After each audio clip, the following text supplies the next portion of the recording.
This is the Aftermarket Radio Network. Well, hi, everyone, and welcome to another episode of the Auto Repair Marketing Podcast. I'm your host, Brian Walker, and today my guest is Chris Cotton, and we are coming to you live from Vision. Before we get into this, I want to thank our sponsors at RepairPal for this episode. RepairPal will introduce your shop to new customers through RepairPal.com, the largest site for auto repair. Learn more at RepairPal.com/shops. And thank you to AppFueled. AppFueled makes marketing easy.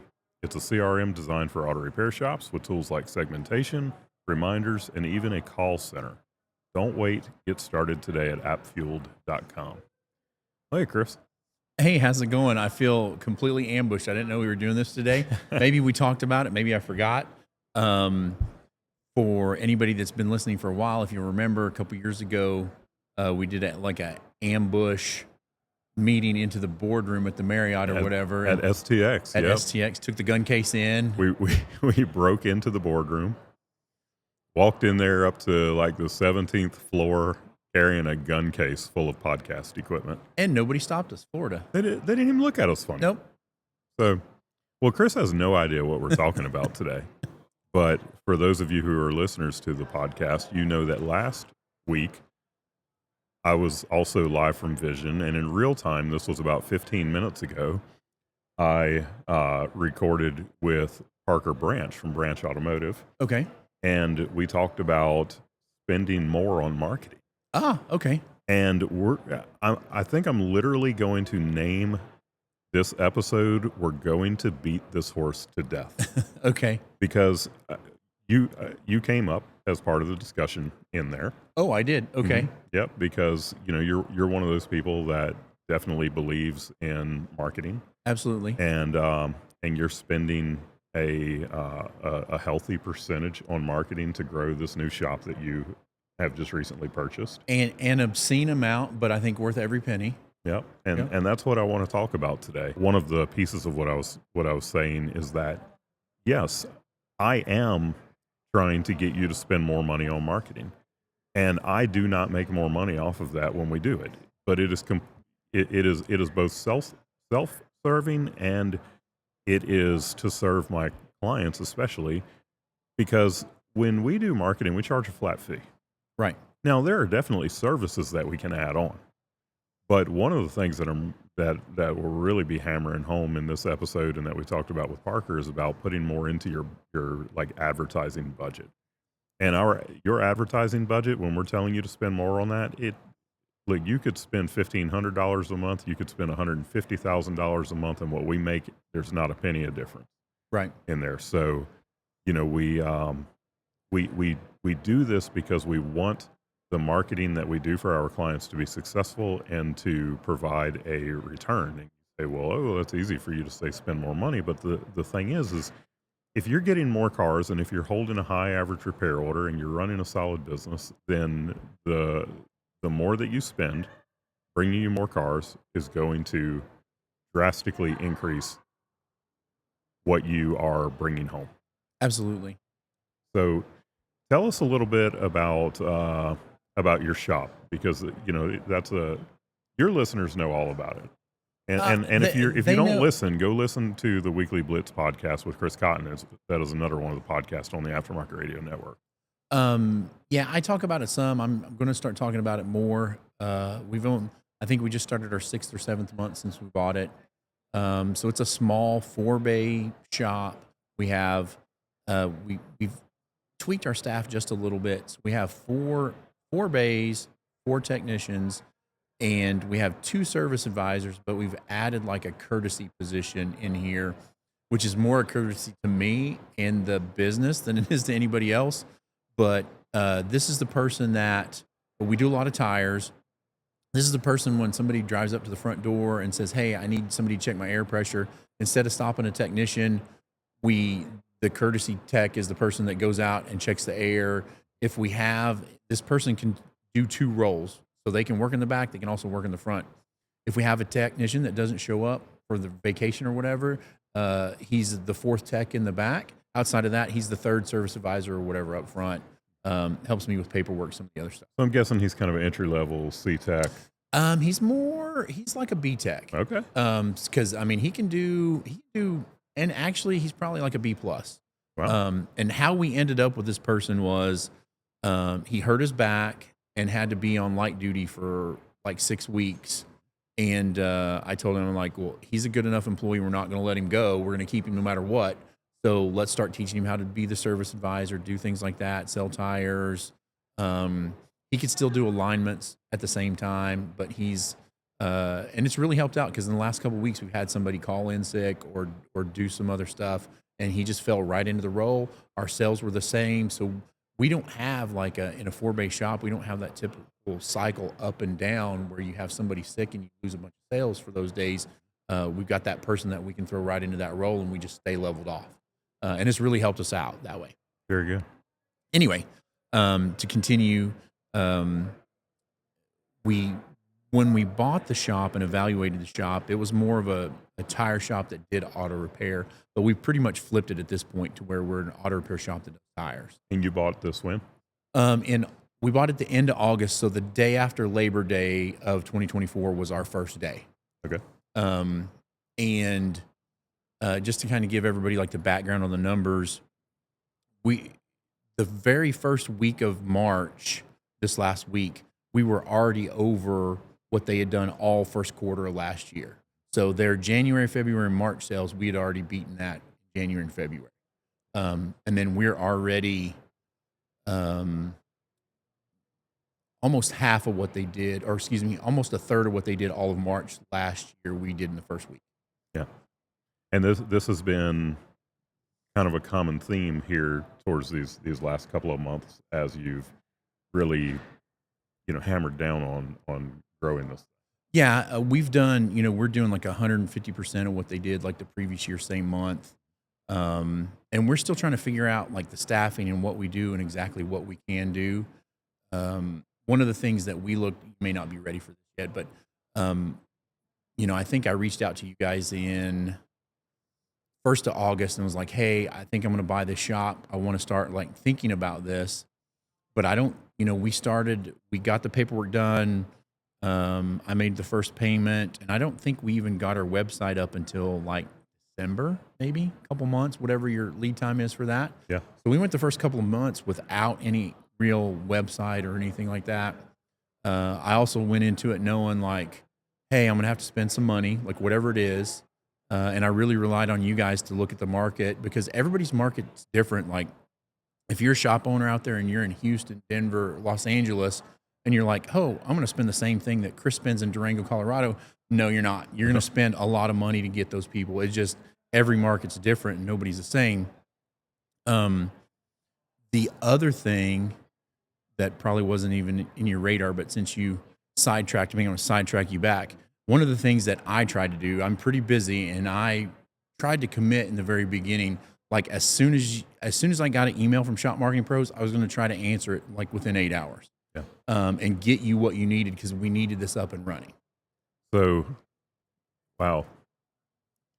So I'm messing you all kinds of up. No, you're not. You're not at all. You're like making a huge point because if you listened to the episode with Parker, that is one of the things that we talked about is that they don't just hire us and say, okay, marketing's your job, and then leave the room. You can't do that. No, marketing is a partnership. And if you have worked with a marketing company before, and when they tried to meet with you, you ignore them. And when they ask you for something, you ignore them. Like, that is not a partnership. If you want your marketing to work, first of all, you can't be a lazy owner. And that's in every part of the business. When Parker and I talked, so Parker and you are very, very similar in that you're both coaches who own an auto repair shop. Yeah. Now, Parker was more of an auto repair shop that became a coach. You were a shop owner a long time ago. Right. And then you had transitioned fully into being a coach. Correct. And then just recently owning an auto repair shop Right. again. And it's been really cool for me to be on the outside looking in and watching what happened because when Chris bought this shop, he bought it from someone who, and correct me anywhere that I'm wrong here, but was basically an absentee owner. That's the way it was proposed to me in the beginning. It was like, hey, the shop runs itself. And then just a little bit more background. The guy was 76 years old. The family's owned it for 39 years. I need to talk to you guys about that anyway. We need to do a 40-year celebration this year. Yep. Even though it's only going to be a year when we get there. But and he's been telling everybody in the town for 10 years that he wanted to sell it or retire. And so he just stopped spending on advertising, stopped spending on this, stopped spending on that. But so when I first saw the numbers, it was like the owner owns it, people run it. And then as we got into it more, then he had just fired the people that were kind of like watching it and running it to make the numbers look better. Yeah. And then so he was back into it. And then when I bought it, I was like, ooh. And one of the promises I made to Kimberly was that I'm not going to be tied down to this thing. And if I have to work in it every day, then we've done something massively wrong. But anyway, sorry to interrupt. So, but this was a shop that was not run well. No, and it was when you like if they had hired you, if they said, okay, we want you to coach us. I tried to get them to, but there would have been a tremendous amount for you to go in, actually low hanging fruit to say, do these things. Yeah, all the things that we've already done, right? Yeah. Like so the kind of the way that if you don't listen to my podcast and you don't know, I did the initial valuation, told them the number I wanted to give them, and they're like, no, we don't want to do that. And I'm like, fine. And that's the other thing with this is like, I wanted my number and I was willing to walk away at every step and like, no, I want my number to make the deal done or else I'm done. And then I think we did that the second time. And I was like, really, what you guys need to do is you need to hire me for 2 years. Let's fix the business. And then you sell it and you'll get, they would have probably gotten 4 to 5 times what they got for that business. If they'd have just listened, or could have got more really. But they didn't. And they just walked away. And so, some of the things that I identified, their labor rate was a little low. The parts margin, of course, was not very good. There was a lot of things on the tire side of it that they could have done better. And then some of it was just stuff like simple efficiencies and better way to buy things. They were buying like boxed oil, which is fine. It's better than quart oil. But we put in some bulk tanks as part of our Bridgestone affiliated deal. We get like special Pennzoil products, and we only do full synthetic oil services. But, our parts margins consistently 55, 60%. Yeah. And a lot of it's because of our buying power on oil and things like that and stuff that they had just never done. And those were all things that we could have helped him do.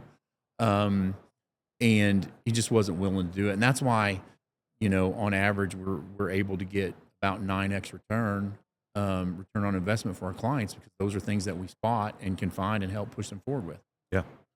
Now, you knew that this shop needed marketing. I mean, yeah, like 100%. you already said, Yep. Before you even bought it, you reached out to, I think you reached out to me first. Yep. And said, hey, here's what I'm thinking about doing. And we kind of talked through it a little bit, and then you got with the team. And, talk about just your theory on marketing, because you're spending a lot on marketing. Yeah. So one of the things that I noticed in the numbers, which I don't even know, I think I could plan to do this and still couldn't get this done. So I went back to their 3 years worth of numbers, and the first year they had done $1,060,000. The next year they did $1,070,000, and then the third year they did $65,000 again. Like, I don't know. They were consistent. They were consistently, like, a lot of times I tell shop owners, we just have to suck less. They were like the same amount every year. It was just like whatever they were doing, they were just parked and doing. Yeah. So one of the things when I was looking at it, and by the way, just to give you an idea, we're right now, second week of March when we're doing this. If I look at my projections, we're projected to do like 1.48. at this point with the summer months to come. Yeah. So we're going to do $500,000 more than what he did in a year previously. Yeah. For like, I think we should always be marketing in order to get more customers, because you never know what's going to happen in the market. You always have to have, you always have to be baiting the hook and having that out there. Typically, if you're just trying to grow or have some sort of a presence, I think that's it's not your current budget, but if you want to grow, you need to be 5, 6, 7% of the amount you want to get to. So if you're $1.5 million a year shop and you want to get to $2 million, then you need to look at that $2 million and figure out, okay, 5, 6, 7% of what I'm doing, that's where I want to be. So, for us now, we're spending 8 to 10% because I want like a lot of growth. We can handle it. Yep. So 8% of the total revenue we're shooting for, that's where I'm trying to land. One thing that I think makes our relationship really good is I don't stress out over the little stuff. I know that if I spend this amount of money, I should get X. Marketing doesn't keep me up at night. But I'm not a micromanager of the marketing. I try to get you guys what you need when you need it and be proactive, and I spend the money, but I don't fret over it, I guess. Yeah. So what types of marketing are you doing, and what, tell us about the return that you're seeing. You may know this better than I do. I probably do. So we do Google AdWords. We have a lot of money going into Facebook ads, and we can talk about that a little bit.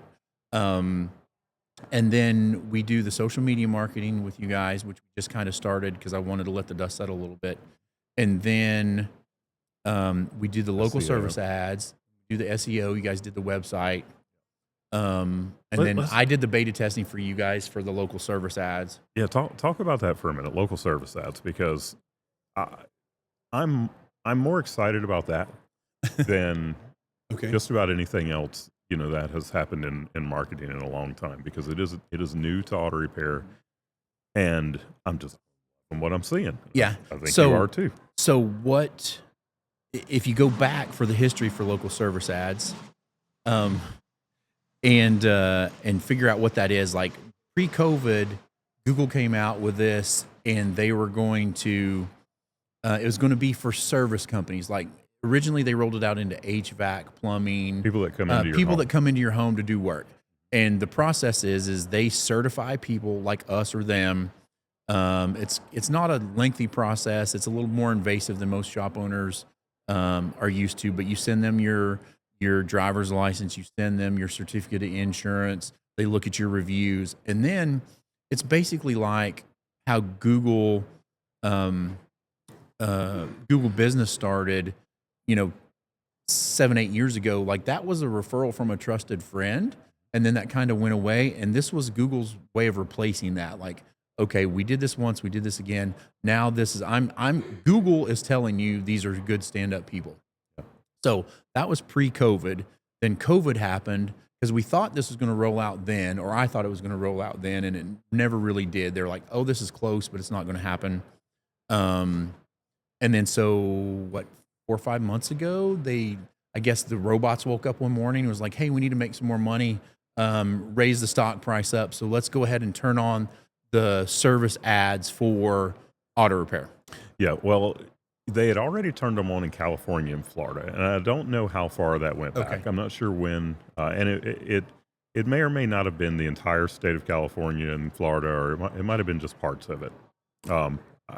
It was definitely not countrywide, right? And they just opened it up to the entire country. Now they have a category for tire shop. Right, which Haley's trying to get me into that, but I don't think we've still been able to do it. We can't do it yet because the tire shop category is now only California and Florida. Oh, okay, so it's coming. It's coming. We don't know when that will be, but yeah, I mean, so what kind of results are you seeing from it? So the other part of that is that we were, and one of the things that Brian and I have talked about is how do we not rely on Google so much, but then we did the local service ads. That's one of the reasons why I want to spend more money on Facebook to see what the effect was. But when the Google local ads first came out, we signed up, we did the beta.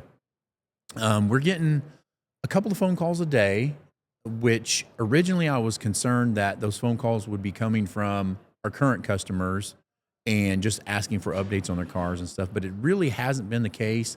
Like, we've gotten a couple, but not in large volumes. So these are phone calls from customers. A lot of them are broken down in our area. And what they've turned into is they've turned into high average repair order tickets, very good leads for like breakdowns, brake repairs, things like that. And the good thing about the local service ad, this is things about like being a proactive owner. You have to look at your phone calls, listen to them, and then you have like a little dashboard to where you can mark it as booked. And then if Google sends you a phone call and it's not a correct lead, then they actually refund you that money back. And so you can see what you're spending, what your refunds are. When we first set this up and did the beta, Google recommended we spend like $500 and something a month, I think, or like $126 a week. We've not spent even half of that in a month yet, I don't think. Yeah. Well, your lead cost is so low. I think we got $7 leads. Yeah, $7 leads. So if you're looking for leads for your shop, this is great. We talked about low-hanging fruit for a repair shop owner to do. This is low-hanging fruit. How do we spend less to get good cars in? Yeah. And so it's been great for that. It continued, like every day I get an email or 2 emails. Hey, you got a lead. Here's a phone call. And then so what I do is I take all those phone calls back and we listen to them with the guys. It's actually opened my eyes to another service that I think we want to do in our community. We've had a lot of people call for, we live in a mountain town. It can be touristy. There are people that have second homes there. They've been gone for 3 or 4 months. They come home, their battery's dead in their garage, and we're not set up to run out and do that. But I think we're gonna do some sort of a service call to people's houses if they have a battery, need a battery. Well, you got this this extra technician. Yeah. So yep, may work well for that. Yeah, and I think we're going to do that. We've already talked about it. I just need to get like a little transit van and wrap it. Be like Firestone of Durango Rapid Recovery or something like that. Maybe not recovery, but something like that. And that way, when people call, we can do a service call, shoot out, pop them in a battery. Yeah. So these local service ads have been working incredibly well for the shops that we've been setting them up for. Some of the specialty shops, the diesel shops, the Euro shops, they have not been performing as well for. We think that over time we'll be able to get that going, but it is a category-based thing, not a keyword-based thing. And the only category that we really have is auto repair shop. So you can have a diesel shop that is auto repair, and somebody, when it's keyword-based, then it's I don't want to say it's easy, but it's easier to get people who are just looking for the diesel repair stuff. Yeah. Whereas if you're highly specialized, it may not work quite as well for you. But we're seeing really great results, especially for those general repair shops. You mentioned the Facebook advertising. Yeah, so let's come back. I want to talk about local ads just a second, and I forgot exactly what it was. Now you got me doing it. As far as like the local ads go, gosh, I just drew a blank on what I wanted to say. That's why I got my notebook out here so I can make notes. I wanted high average repair order, lower cost. I don't know. Maybe it'll come back to me and I'll think of it in a minute. Yeah, we'll come back to it. So we're doing some Facebook advertising for you because we've pretty much maxed out your Google budget. Yep.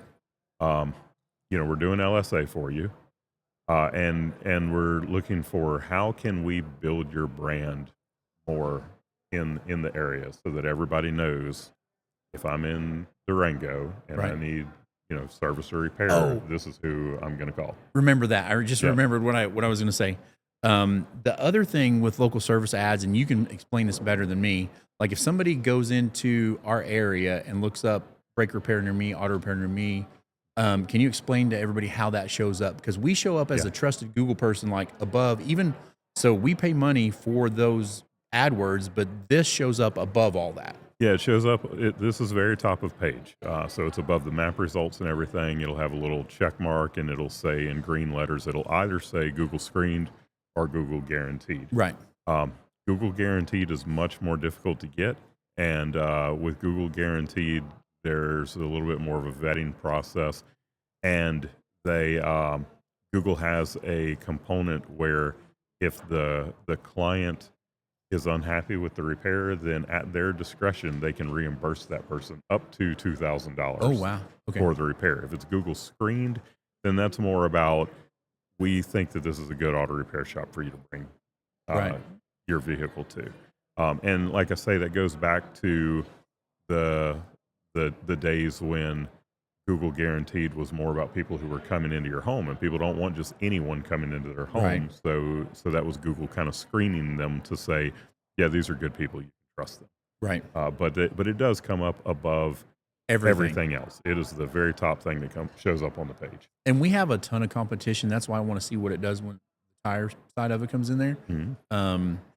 Les Schwab just recently bought out one of the people that was there, and they do brakes and things like that. And so they spend probably way more. I'm assuming it's a huge corporate company. If you don't know who Les Schwab is, Mm-hmm. out on the West Coast, I'm sure they have like a ton of money to throw at that, and I'm sure they have it in with Google. But if you look at comparable categories, we still show up above Les Schwab because we're Google verified, certified, and they're not. They haven't done that yet. Yeah. Let's talk about these Facebook ads. Okay. We are, like I say, Google ad budget is maxed out. We're already doing LSA. Right. And, we're already doing SEO. Chris is looking to grow aggressively. And this is important for those of you who want to grow aggressively. These are the types of things that you do. So we are doing brand building advertising for him right now, or just brand building in general. Right. And we're doing this through Facebook ads. We have a pretty good budget. You're okay with me talking numbers Yeah, on I don't that? care. Yeah, so we put about $2,000 a month into these Facebook ads. And again, this is Durango, Colorado. What's the population of Durango? If you get in the town, we're a little less than 20,000 people, but because if you look at the western side of Colorado, like 550 north, it's $1 million highway. We probably have 100,000 people probably drive through Durango on a daily basis. And then we have all the outlying communities. So in town, a little less than 20,000, but maybe 50,000 in the area. Like it's one of those transitive kind of places where it's kind of hard to nail that down. Yeah, and the budget that you put into brand building is going to depend on the size of the area that you are that you're trying to get to. But for that area, you've got a good budget to work with. Now, you can't see people coming in directly from those ads. No, but I will tell you. So, since we've started, we're pretty consistent at. If you look at all of our clients, we're about 23 to 25% every month new clients. So we know people are coming in, but the way we know people come in from Facebook is you cannot open your Facebook page and not see a Firestone or Durango ad. Either a video with me talking, a video with the guys, a video with the DPI. For some reason, one of our guys, Joey, he has like a huge following in town now. It's like everybody's like, "Hey, Joey, I saw you on the thing." So we constantly hear every day people seeing the videos and everything like that. So that's kind of how we know it's working. But again, we're getting 23, 25% new customers in every month. And it's a small town. Like this is kind of, I would consider it like a small rural community with this weird mountain twist to it. But, and again, I know what our average repair order is now versus what it was when we started. I know we're getting 23 to 25% new customers in. What we're doing has to be working, or else we wouldn't be seeing those numbers. Yeah. And that's kind of what you have to do. I think I believe I said this on the podcast episode with Parker. Companies like Coca-Cola, for example, they don't buy billboards because they don't work. Right. But you can't put a billboard up and say, "Oh, that billboard led to this many dollars in business." You can't do it. And it's the same way with radio advertising. For example, that kind of stuff, absolutely, it works. It, you can do any type of advertising that doesn't work, because if you Right. put it in front of the wrong person or you put the wrong message out there, it's not going to work. But just about even Yellow Pages advertising, if you get it in front of the right crowd, it can still work. Right. So all of this stuff works. It can work incredibly well. Building a brand is so important. They say they used to say that you have to have 7 touches Right. before somebody will become a client. And now that number, the last one I heard was like 77. Yeah, And I it's don't know it's if been that's like bro science with the 77 yeah. or what, but I saw it from a reputable And, source. and it went from, like, if you go like in the last 10, 12 years, it went from 7, and then it tripled to 21, and then it went again, and then it went again. Like, it's like people are saturated slash bombarded with all of this stuff now, and you have to figure out a way to make it stick. But it's like you said, somebody can't open their Facebook page if they're in that Durango area Oh yeah, without seeing your company. right, And when they need auto repair, they're at least going to think of you. right. So that is what we want to do. Anything else that we need to cover on this? Well, when you and I talked about Facebook ads, one of the reasons why we wanted to go so hard at Facebook ads was because we kind of, I think, maybe both got fed up a little bit with Google and the Yes. control they have on everything, and we're like, how do we not spend as much money with Google? Now, it's a philosophical debate. Is Facebook better than Google? Is Yeah. Google better? Like, it's all the robots, right? But maybe don't give all one company that has robots all your stuff. Like, put them in a couple different baskets. And so that's how we wanted to do that. And case in point, like a couple of weeks ago, the whole auto repair industry was not up in arms, but we were all twisted out because the Google robots, the Google robots woke up one day and was like, hey, I'm going to snatch 100. And it seemed to me like they were all 5-star reviews. Like, I don't know if anybody's been able to prove that or not, but I had shops that woke up with 100 fewer 5-star reviews overnight. And then it took them like 2.5, 3 weeks to get all those back to us. That's a podcast episode on its own. Yeah. And honestly, I don't feel smart enough to talk about it, but the control that these companies have over us and the lack of them needing or wanting or even caring about helping us when we need help. Like, I have a client right now that their Google business profile was suspended. And it should not have been suspended, but it was.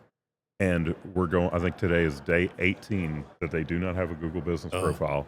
And we cannot get anyone at Google. And I've even brought in another agency that spends lots of money. Like, they do the presidential campaign advertising.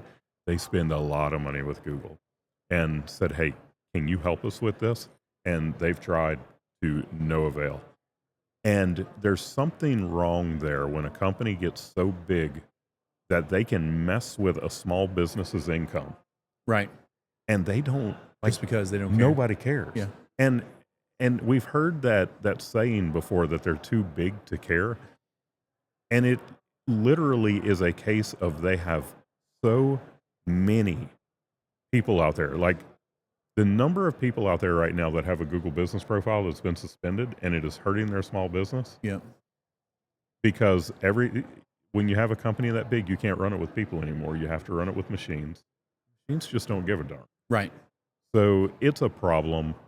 And like I say, it's an episode on its own. But yes, when things like that happen, we do want to give less money to those organizations. But there again, a couple of years ago, something similar happened with us with Facebook. Right. But we can't ignore the companies, because when everything is clicking, which is most of the time, Right. they bring lots and lots of business to these small businesses. Yeah, absolutely. And so, just like I would tell an auto repair shop owner, if you do a lot of fleet work, it needs to be a certain percentage based to your regular retail customers. And also, if like 25% of your business is fleet work, then you want like 5% or less of that to one company because you don't want that company to walk away. It's the same with these people. Like, I don't think we want all of our eggs in one basket. Definitely not. I wish there was maybe 2 more places we could spend money. Yeah. That way we could spread it out. And the thought was we would spend this money with Facebook, and then maybe we would spend less with Google or cut that budget down, and see what happened. And again, not be so Google reliant. Yeah. Yeah, but the way that it actually works is your Facebook becomes what in the marketing world we refer to as top of funnel. Right. Whereas that, the Google advertising is a little bit lower in the funnel. Right. So it all works together. And yes, over time, it should allow you to be able to spend less, Right. with one company. But it does minimize the damages when you do have that one company that something goes wonky. Right. I mean, back in, at this point, I can't remember if it was 2023 or 2024, which it's only early 2025 right now, but it was March of either 23 or 24. Google ads were just not performing. Right. And it actually was November of the previous year through March that they just tanked the results that we were getting. And there was nothing that we were doing wrong on our end, but they were not performing and the money was still being spent. And in a case like this, you can still, like when you build a brand, someone is not, they're no longer now just searching for auto repair shop. They will go search for Firestone of Durango, Right. because that brand is in their head. And when they're searching for Firestone of Durango, we no longer need to pay Google for them to find you. Right. So, and even when you maximize your SEO and everything, all of that, that works. Like my client right now, for example, their Google business profile is down, but their website still ranks very well organically, and the website is still coming up in the top of search. Yeah. Is it impacting them that their business profile is down? Absolutely. There's no doubt about that. But it's not as bad because they did invest in other How other does ways that of show on the marketing. customer? Is it showing them closed or It just doesn't. It just gone? doesn't Just show doesn't it show all. it all? Okay. Yeah, it doesn't show it all. Which is probably better they're, than it. They're showing running closed. local service ads, and the Yeah. local service ads are still working, which are heavily dependent on Google Business Mhm. Profile. But the local service ads are still working. Their SEO is still performing. It's just that their Google Business Profile does not show. Right. Interesting. Yep. I got one. Like, I don't know where we're at. But I got one I want to throw at you that came out of my service advisor class. Sure. A lot of those people in there saying they're starting to get people from Reddit, and Reddit there's nothing we can do about it because we're not even allowed on Reddit. You have to be an individual and people recommending. But this, I guess, maybe goes towards reputation. Like, what's your reputation in the community? Do people recommend you, and what are they doing? Yeah. But people are seeing a lot of people coming as recommendations from Reddit. Yeah, well, like you said, that's one of those things where it really depends on your reputation Right. and the community involvement that you've had and everything. I believe that you should become a celebrity in your community and a celebrity within your niche. And if you do that, it is going to change the face of your business. And if we look at some extreme examples of that, and I talked about this in my class 2 days ago, you look at Dave's Auto Center, who is in Utah, and he has become like a TikTok and Instagram celebrity doing all these short form videos and YouTube. And he has people that will bring their vehicle to him from across the country. Right. And I was listening to a podcast episode of The Jaded Mechanic where they had one of his someone who was a previous technician of his on there. And that tech was talking about how like a guy in North Carolina put his truck on a trailer and had it shipped out to have a new engine put in it in Utah. Yep.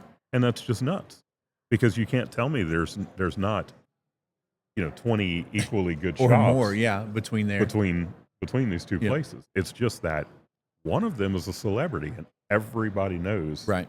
about them, and the other shops, nobody really knows them anywhere near the level of like Dave's. Yep. Well, you can do the same thing on a much smaller level, and it's way easier to do to become that celebrity within your community. Yep. And that is doing things like being involved in BNI, being involved in your chamber of commerce. Like when you get involved with all of the other business owners in the area, nobody refers like other business owners do. Right. Because people know, oh, if this person owns a business, they probably know somebody who does this thing. And they'll go to them like a trusted person Right. and ask them, who do you take your car to? So, and that is one of the tougher things to do, especially for that shop that is in like the mid-level of its success. Yeah. Early on in the business, sometimes you have more time than you have money. Right. And at that point, you want to do that community involvement Yep. because it's almost free. Later on in the shop, when you can get out of the business, you're no longer on the counter or any of that, then you can go do that community involvement. But that middle level, you're in that million to In the grind. to Yeah. $2 million range. You're in the grind, and it's probably difficult for you to get out there and do that, but you have to do it anyway. Right. And becoming that celebrity within your community, it will lead to more business than you would ever believe. Yeah. No, and that's one of the things that I'm trying to do next for the shop. Yeah. Right now I got so many irons in the fire. I got to pull a couple out so I can do more video at the shop and things like that. And it's going to be a different spin, right? Because you have that guy, you have Sherwood. They all come from it from a technical aspect, which I have zero of that. Yeah. So it's going to have to come from an ownership standpoint, or me doing reviews about tires or You get whatever your it is we're doing. technicians involved. Yeah. Yeah. You do it with them. You start a video and you walk over and start, you ambush them in Right. the shop. Yeah, don't give them too much time to think about it. Anything else? And my guys have this idea that we're going to do a Men of Firestone to Durango calendar and Oh put my it out. And gosh. I'm like, oh my gosh, like I don't even know. Colorado, maybe not the best place for that, but you never know. Like, Yeah, let me know how that does from a marketing standpoint. yeah, I don't know, but they're all gung ho for it. I'm like, yeah, I don't think. So anyway, it is approaching the lunch break here, and it's getting Yep. incredibly loud in the background. So we're going to go ahead and close this out. But thanks for taking the time to join me today and to talk about this. I don't think I had a choice. I got completely ambushed. You Here's a did. microphone, here's a headset, let's go. You did. Just like you Chris- said about Chris technicians. Honestly, had no idea what we were going to talk I about. thought we were going to do something completely different. Until you heard it. But yeah, thanks for being here with me today. Thank y'all for listening. Thanks for having me. Yeah. And know that we are just one of a handful of podcasts on the Aftermarket Radio Network. Chris's podcast, The The Weekly Blitz, is on the Aftermarket Radio Network. You can find all of those at aftermarketradionetwork.com. I want to thank our sponsors again, Repair Pal and App Fueled. And hope that you'll listen in again next week. Until then, go fill those bays.